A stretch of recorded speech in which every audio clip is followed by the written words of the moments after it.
In 1816, Republican James Monroe from Virginia defeated the Federalist candidate Rufus King in the presidential race.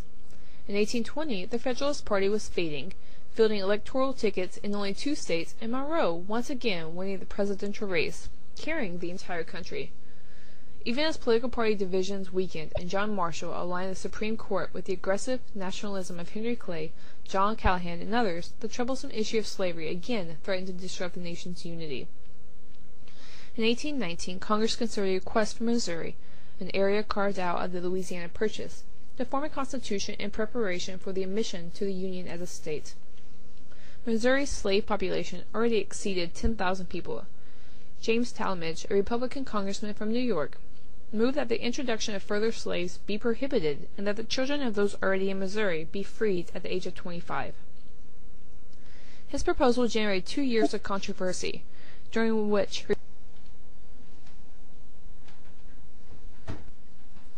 Republican unity shouted along sectional lines.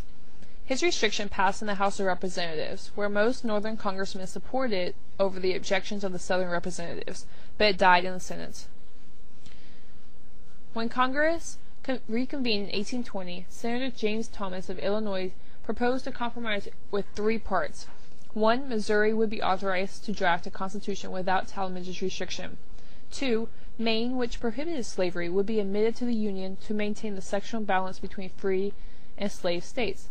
And 3. Slavery would be prohibited in all of the remaining territories. Congress accepted the state's constitution as written, but instructed Missouri that it could not deprive the citizens of any states of their rights under the U.S. Constitution. Missouri ignored this provision. Thomas Jefferson, who had drafted the clause of the Northwest Ordinance of 1787 prohibiting slavery north of the Ohio River, strongly opposed efforts to keep the institution out of Missouri.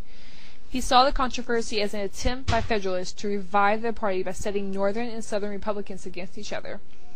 Jefferson was correct that political power motivated most Northern congressmen, but it was Republicans, not the few remaining Federalists, provided the majority of the votes against slavery in Missouri. By 1820, New York had surpassed Virginia in population, and New York Republicans were among the leading advocates of emancipation in Missouri. 28 years of Virginia presidents, excluding 1 term of John Adams from Massachusetts, have swayed many Northerners that the Southern exercised undue influence in Washington. More slave states meant more Southern congressmen and electoral votes.